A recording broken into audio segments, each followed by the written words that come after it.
Peace, what's going on? This is T1HugTheBlock.com. We're speaking to Freeway Rick Ross, the real Rick Ross. Is there anything in particular that you could speak on about this case that may have cost you the case? Yeah, basically, we believe that the judge made a bad decision in her ruling when she dismissed the dismissed the case.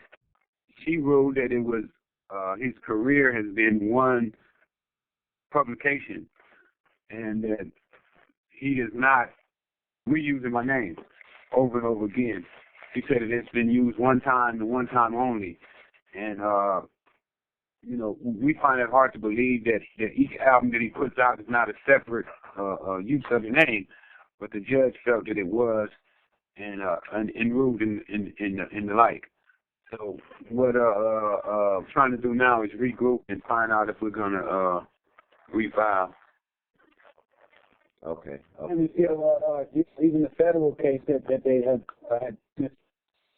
about a year ago. Feel right now. Well,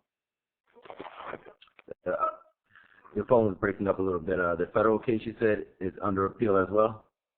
exactly. I'm still under appeal with that. Okay, because that sounds wild. That to say that to hear that it would only be used, the name is only been used one time. Yeah, we you know, because the law says that every time they republish something using the name, it starts the statute of limitations all over again. So we said there's no way that if you go inside of a magazine, which in itself is a separate publication, that's not a new publication. We believe that every time that he goes on the radio station, that's a new publication. Every time that he does a show, we believe that that's a new publication. We definitely believe that when he did the documentary of all the drug dealers in Miami, that was a republication of the name. Yeah, I agree. Next question. You were using your name for entertainment purposes previously, correct? Yes. I started a record label in '93. And that doesn't take precedence? Well, they never ruled on the merits of the case. They never ruled on who, or did I have the ownership, was it my name, or nothing like that there. She only ruled on one issue, and it was a technicality of statute of limitations. And what her ruling was is that I lost my right to bar him from using the name because I didn't file within inside of the statute of limitations, and that the only way I could have won outside of the statute of limitations is if every time he put out an album that was a new publication. If there wasn't a new publication, then I would have been barred from using the name. And she went back to the first day that he was ever played on the radio, saying, okay, that was the day that he first published his name, and the statute of limitations started to run in. She basically was saying he was played in some little town outside of Miami, and she was that I should have known that that they were using the name, and that I should have started stopping them from using it then. Basically, in order for me to have fought this case, I would have had to fought it from prison. That's what I was just thinking as you were saying. How could you have known, and how possibly could you have stopped it if you're incarcerated? Right. What we argue is that the law says that when the public becomes aware, then I should be aware. But if it was only played in a small town outside of Miami, only a small portion of the public knew. You know, people in L.A. had never heard of the guy. Or people in Texas were aware even from. No, I was saying you're supposed to be aware even from. She gave us a standard. You know, she gave us a standard that is almost impossible to prove. And I believe, you know, that she probably got paid. Because, you know, not only was I suing the rapper, I was suing Universal Music Group, which is the one that I really believe is really been causing the black community so much hardship. I mean, because basically Universal Music Group is like the big drug dealer. You know, Are they the ones that brought the 9 lawyers? Yeah, they're the ones who brought the 9 lawyers. Wow. I mean, basically what they do is they get to kill people. They get to sell drugs, and don't have to pay any consequence. I mean, they got, they had Biggie and Pac was both signed to Universal Music. And no longer, now they're no longer here with us. Exactly. 50 Cent is with Universal Music, as well as the rapper that stole my name. They both was with Universal. So Universal can have people out here beefing and fighting or whatever, and they benefit from both sides. Because at the end of the day, all they care about is selling records, and they don't care what you say on records, or what the consequences from saying what they say on records. And we can see some of that results, or a lot of those results. You can click on the news, you can see a lot of results from these latest records. Absolutely. I mean, that's why you get people like this guy who shot Trayvon, getting the image that all blacks are like that. Because this is the image that you see on TV every day. The guys with the hoodies on, talking about they kill people for $5,000, and they got 30 killers running with them, and it's just bizarre that they're allowed. I mean, and I understand the First Amendment right, but at the same time, if I got on records and said on a recording or anywhere that I sold 100 keys, that would have been enough to indict me. Right. I have a question. Being that the case has taken the ugly turn that it has, you're going to be putting out movies and documentaries. How does that affect you using your own name? Well, they didn't say that I couldn't use my name. They just said that I couldn't stop him from using it. Because one of the issues that I have, when I go out and do my, because I go and talk to kids all the time and stuff like that, and try to educate them on why I sold drugs and how the drug game work, and that it's not everything that you see. Just because you see it on TV, these guys are not out there selling drugs and taking their money, investing it into the music business. Most of these guys are smart. They know the music business, and they was going to make it in the music business no matter what. So don't get in your head that this guy went out and sold drugs to get a music career going. So some of the problems that I have is that people come up to me sometimes, the principals, and they say, well, why are you allowing this guy to use your name to basically preach about selling drugs and carrying guns and getting high and, abusing women and stuff like that there. And then what I have to do is I have to explain to them that I'm not permitting it, that it's happening against my will. It would seem, is it possible that maybe some of the schools and the places that you go in and talk to the children who've heard what you had to say can find a type of petition where they, I guess on your behalf, where they're vouching for you? I'm sure they would. When they tried to put me back in prison about 5 months ago for coming in contact with felons, quite a few schools and colleges and just they just overwhelmed the judge with letters of support because people really appreciate the work that I've been doing out here on the streets. I went from being illiterate to finding an issue that got myself out of prison. So that is amazing. It is amazing. I mean, I think that my story, when my lawyer did his final arguments in court last week, one thing that he told the judge is that there's no other story like this. I agree. And there may never, ever be another story like this again. There's never been a story where a person has taken another person's name and used it to this extent. So, he told her that this story deals with politics, it deals with financing, it deals with record distribution. We talking about I was fighting the biggest record label in the world. It deals with hip hop. It deals with drugs. I mean, it just crosses all these different intersections, you know what I'm saying, in my life, man. And you know, I'm also working on this documentary called Cracking the System. I've been working on that since I've been home. And it's so interesting as well. So, you know, it's just amazing, man, of all the different things. But I think that my documentary is going to be one of those documentaries that do like I think the guy named is Michael Moore, because our documentary has that type of capability. Wow, man, we got so many elements in it, and we're trying to put so many things together. We've been trying to get the cops that was tracking me down. We're trying to get the prosecutor that sent me to prison. I mean, we just have so much in here, man, just to draw a real picture. Because I believe, man, our kids are working with half truths.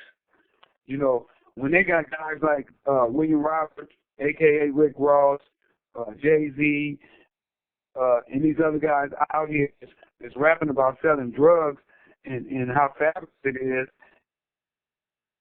who's going to combat that the drug business is not fabulous? Who's going to be the one who tell them that it ain't like that? You know, there's hardship, and, you know, there's prison, you know, there's death. You know, a lot of people don't know what it's like to get a call from your friend and he's in the trunk of a car, you know. I mean, man, I experienced a lot of stuff, you know, stuff that I never thought that I would go through, you know. I never thought that I would ever know, you know, having a friend being kidnapped and held for ransom. Yeah, that right there allows you to bring balancement to the game, so to speak, because, you know, on one side, a lot of the images we see are the trumped up images where everything glitters and it's all glitter and gold. So exactly, and that's what trapped me in the game. See, that's how I got caught up. See, nobody ever told me that I was going to go to court and get a life sentence. Nobody never explained that to me. So, you know, and I know that they're not explaining it to these kids out here on the streets as well. Yeah, that was one of my questions. Do you feel that the children are out here making coerced decisions, or do you think they're making conscious or coerced decisions? Well, they're not conscious, because you can't make a conscious decision without evidence, without facts. So they're definitely, I mean, we just do elimination, so they're definitely not conscious decisions, you know. And I guess, and then on the other hand, you could say they're conscious because they're conscious of everything that's going on around. You know, what's the first businessman you see being successful in the ghetto? It's usually a drug dealer, especially black. Right. You know, we don't own businesses anymore. You know, right now, as a race, blacks are poor. You know, they got a few guys that they prance around on TV and tell us that it's all right. But when you get out here in these streets, you'll see that it's not all right. That our people are really hurting, that nobody is putting businesses in our community, and the people that are putting businesses in our community don't look like us, and they're not hiring us. So when you look at all that, then you say, hey, absolutely, they're making a conscious decision, but without the facts. And are they being coerced? I think absolutely they're being coerced, because when you got guys that's constantly, if you turn on the radio right now on one of these pop stations, all you're going to hear is these guys on there talking about how much drugs they sold and how wonderful the drug business is and what it's like to fly overseas and how much gold chains they got on their neck and how big their car is and how much their wheels cost. So if you keep pounding that into the kids that you're nothing if you don't have these things, and say, I know, because I grew up like that. I grew up poor and wanting. And I knew that I was willing to stake my life on getting those things that would make me somebody of importance. So it's like you're making decisions under duress. Exactly. Mm-hmm. Mm-hmm. Having run a successful business, legal and both illegal, you know that hustlers exist in all facets of life. In your words, what would separate the real from the fake? Well, a real hustler, he's going to hustle even if he's doing bad. You know, like right now, I'm not doing all, financially. As a matter of fact, I'm not doing good at all. I'm struggling. The case took a toll on me. I spent a lot of money that I really didn't have. I don't attorneys, just trying to keep the case going. If you fight Universal, whose pockets are so deep, they deep as the Pacific Ocean. Anytime you can have seven to nine lawyers inside a courtroom at any given time, your pockets are deep. They also had us in court just about every day for 3 months.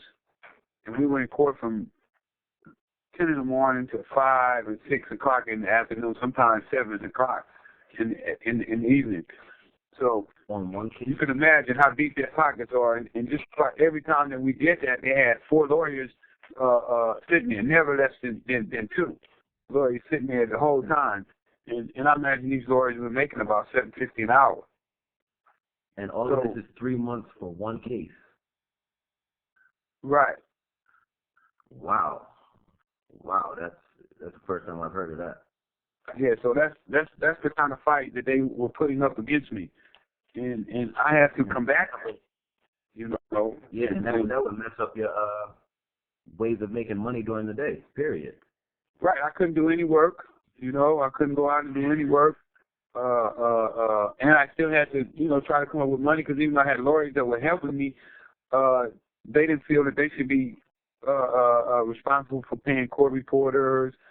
They shouldn't, when you had to fly out of town, that they didn't want to pay to fly out of town. They didn't want to pay for expert witnesses to prepare for the case and things of that nature. So it was a fight. Wow. That leads me to my next question.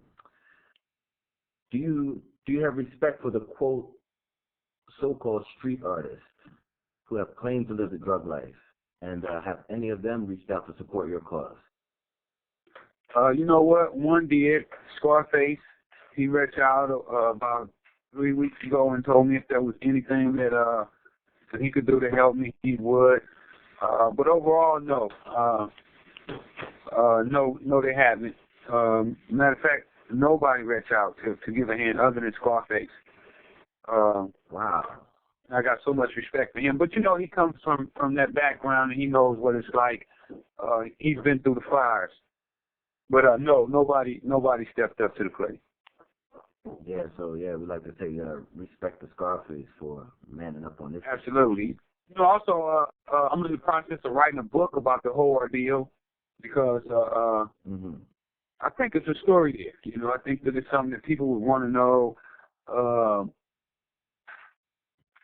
So I'm in the process right now of writing a book. Your story is definitely your story is definitely the beautiful struggle. I mean, just from doing research alone and my research, listening to your interviews and things like that, in my opinion alone, I think you have one of the most amazing stories of modern day history.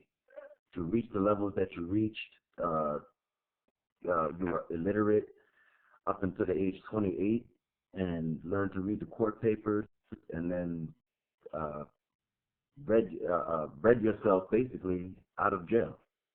Absolutely. You overturned a life sentence, and the fact that we're able to speak to you is amazing. It's out of this world, to tell you the truth. Absolutely. Well, I tell kids that every time. When I go to those schools and speak to the kids, I tell them what a miracle it is for me to be standing in front of them. Yeah, it's actually a blessing for them for those kids at the schools where you come through, to be able to hear you. And because you're not going to get this anywhere else. This is a 1 in a million story. Absolutely. So, we definitely salute you. And I go and do that, and I go to as many schools as I can. I pay my own way and my own gas, and I don't ask the schools for anything because I know, they don't want me in the schools anyway. It's crazy that they don't understand what a benefit I could be to their kids. But it's my struggle, so I have to keep doing what my mission is. Yeah, well, I applaud you for all your efforts, especially in the face of what you're facing and what you come from. I applaud the efforts. I salute you, and I would love to see you keep going, and I love to see you win at what you're doing because it's noble. I appreciate it. I notice most of the people that have a similar story to yours are gone. You know, they're incarcerated, and we won't be able to talk to them, or they passed already.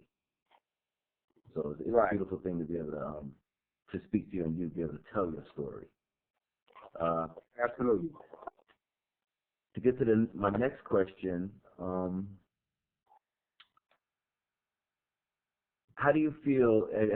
I'm sure you've witnessed the change in hip hop over the last 20 years. Absolutely. What's to be said about the hip hop community appearing to be one of the few groups that are taught to forget their predecessors? Say that again. How do you feel about the hip hop community appearing to be one of the few groups that seem to be taught to forget their predecessors? Forget those that came. Man, that's crazy. But you know, right now the hip hop that we have going right now is a lost group. Now, let me tell you this here. I've been going to a lot of talent shows and listening to a lot of these young kids. Their message is different from the message that these guys who we hear on the radio right now. Their message is totally different than that. Their revolution, these kids are talking about revolution right now. You know, they saw what happened over in, what was that, Iraq and the other place where they went over there and they said that they killing dictators. Afghanistan, and the other one where they killed Gaddafi at that. So these kids are seeing revolution. So right now, these kids on the street right now are thinking about revolution. Mm-hmm. They want to get these people who are in power right now, they ready to get them out of power. Right. Because they saying that you ain't been running this thing right. Right. Well, almost like they've been saturated with so much other stuff. Yeah. Can you hold on 1 second? My brother calling me. Sure. All right.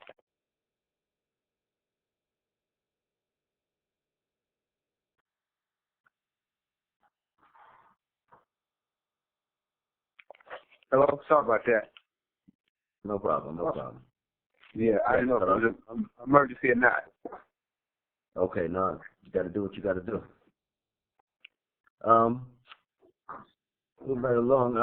Matter of fact, I got a kid that's coming out that I love. I think that he's going to reshape the way that we look at West Coast music.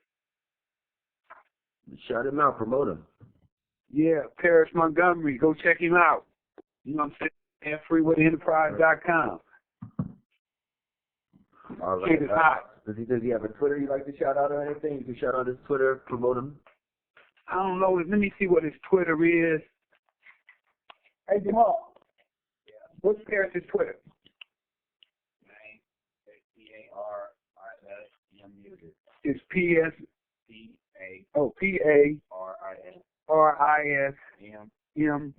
music. All right. Paris M music on Twitter. The real Rick Ross is new artist. That's what's up. The boy that's gonna take over the game here. That's good to hear. I like to hear the confidence you got behind that. Oh, I ain't got no question in it. I can feel it in this kid. I got another kid that I'm managing out of Detroit named Young Product. And that kid, we put his video up last week. He got like 300,000 hits on 300,000 views on World Star in 1 week. He was leading Young Product. Young Product, yeah. Okay. So you know, I'm meeting a lot of artists and those are artists that I want to work with. The revolutionary artists, the artists are talking about. You know, it's time for us to get smart. It's time for us to start thinking for ourselves and not let nobody have strings in our backs telling us what to do and what to say. Mm-hmm. At the end of the day, you know, these guys don't know how their legacy's gonna go down. You know, when you out doing this here, you don't know what's your legacy. You know, like when I started selling drugs, you know, I was young and dumb. You know, and didn't understand what I was doing. And I first started selling drugs, man, it was all Hollywood. You know, everybody was doing it. Richard Pryor, man, it was just, you know, it was like the thing to do, the place to be, you know. And then in the end, though, it came out that it had a dirty name. You know, it was nothing like it started out to be. Right. Heckle and Jekyll. Exactly. And, you know, and that could be the way that a lot of these guys' legacy could go down, you know, in this rap game. You know, they could go down with a reputation is that, man, you poison the minds of millions of people. I mean, what? That's very real. That's very real because with hip hop being such a trending genre, what happens when the genre of reality comes back? Exactly. I mean, it could be terrible, man. And to sit back and they say, man, you poisoned all these people, man, and not really understanding what you was doing just for a buck. You know, I don't know, just so you could have a $200,000 chain on your neck and some sapphires. You know, I don't know. It's crazy. And your movie, it's been rumored that Jamie Foxx is going to play you in the movie. Can you speak on anything about that? Yeah, me and Jamie, we spoke a few times about it. He read the script. He loved it. He read some news articles about some of the stuff that I'm doing, you know, about me going out to the schools and so forth. And he thought that what I was doing was fantastic. And he thinks that the movie is off the chain. He said the movie script is cold. Man, we got some stuff I got some stuff, man, that's going to blow their mind. You know, in my documentary, I interviewed the guy who invented the crack law. That's crazy. What's his name? Man, I can't even think of his name, but me and him sit down on the couch, man, and we talk about why are so many black men in prison. And well, I ain't going to go that far. I ain't going to tell you what he says because that takes all the meat out of it. But he tells me, man, he tells me so much stuff about how to win the law and how unjust it was putting it in the law. And, oh, man, it's going to be sick. The documentary's going to be sick. The movie's going to be sick. You know, I got an exciting life coming up, man, and it's going to be based on, it's all educational. Yeah, it's bananas at the fact that you went through your side of the game and he's on his side of the game, and the two of you meet up on the couch. Yeah, ain't that something? That's crazy. This guy was sitting in Congress. This guy was sitting in Congress, man. I guess that's what he's saying. Truth is stranger than fiction comes from. Yeah, man, he's sitting in Congress while he's writing this law while I'm sitting in the streets, you know, giving him all the momentum to write the law with. Right, and I can't wait to watch that interview. I'm looking forward to that. That's going to be very interesting. We've been hearing Slim the Mobster. He said he's going to be in the movie. Yeah, you know, that's my nephew. He signed Dr. Dre right now. Okay. Is your son going to be in the movie, J. Ross? It's possible that he may be in there. He got to get his work up, though. You know, I ain't just going to give up no role. Slim has been working hard, so, you know, Slim is really been putting in a lot of work, you know, so it's a chance, though. My son, he got an opportunity to be in there. Mm-hmm. Will you be making any cameos in the movie? I don't think so. Unless the director really asks me to. You know, they really need me. If they feel like they need me to be in there, then I will. But I don't really want to be an actor. I don't really like being in the public, man. I'm really a quiet dude, like to be to myself, you know. But right now, you know, my job demands me to be out here and to be seen. You know, I gotta go and combat. Basically, what I figure I helped start, you know, because I was one of the forefathers of the crack era, and you know, I feel such a responsibility to help bring this thing into perspective. With that being said, do you fear, or have you ever had any thoughts about your movie having the so-called Scarface effect? No, because my script is written educationally. I've made sure of it, that it would be educational. You know, like my movie is going to show you basically how I got turned out. You know, it's going to show you the guy who introduced me to drugs, even though I thought he was doing me a favor, was doing it for his own self. Because, I mean, we can see the effect that Scarface has had since it's come out. I mean, the posters are everywhere, and a lot of people jump in the game after watching the movie. Absolutely. Well, you know, Scarface had a big effect on me. When I left the theater, you know, I was like, wow, I can get bigger. I've been messing around. I don't understand.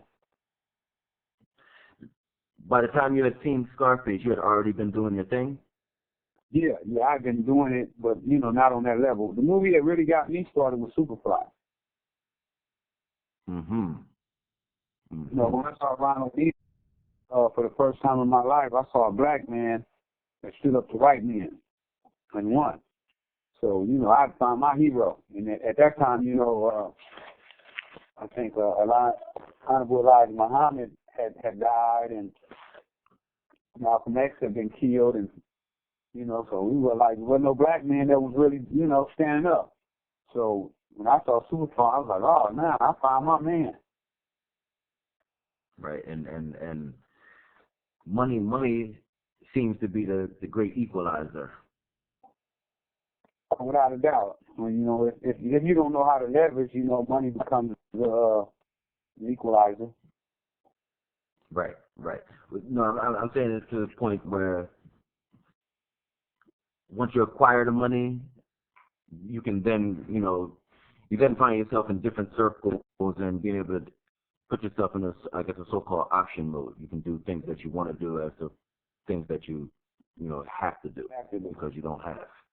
Absolutely, I totally agree with that. Okay. Having money gives you an option. Right. That's what I call it. I said put you in option mode because without it, you don't have choices. Without a doubt, I totally agree. And well, you know what though, I don't totally, I do agree with that to a certain extent, but once you acquire the knowledge, because what I found out is that knowledge is the most valuable thing on the planet right now. Mm-hmm. And when you have knowledge, the money will come. You know, if you come up with a great idea, somebody will give you the money back. Mm-hmm.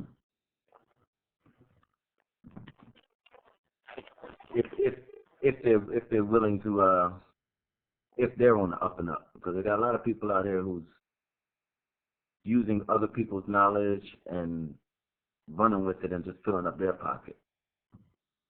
Yeah, that's true.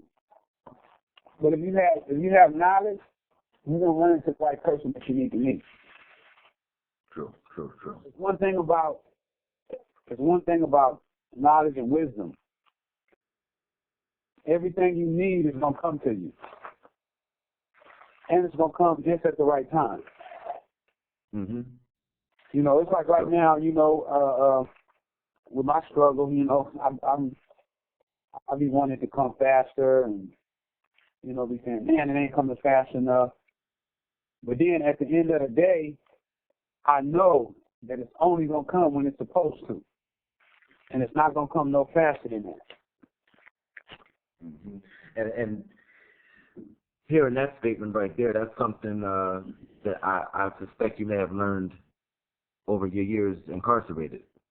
Absolutely. You know, I wanted to get out of prison.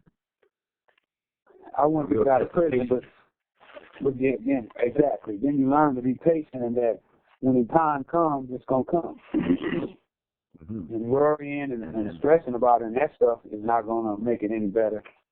Nor will it bring. It's gonna add gray hair. Exactly. That's all it's gonna do. So that's once again, man, this is amazing. This is amazing. Shout out to Rick Ross, the real Rick Ross. Is there anything that you'd like to plug? FreewayEnterprise.com. We promote. Is there any way where any information you'd like to give out? Looking for new artists, actors, entertainers, dancers. Check out FreewayEnterprise.com. That's the new social network. That's what network is going to take Facebook down. You know what I'm saying? You heard it here first. Also, if you're an artist, I'm looking for artists, really young, new artists, is what I mean. Somebody that's special and different. So if you're out there, give me a call. And hit me up on Twitter and on my Facebook. Peace. I'm out. Most definitely, most definitely. Freeway Rick Ross. This is hugtheblock.com, C1. We just spoke with the real Rick Ross, Freeway Rick Ross. Signing out. 100.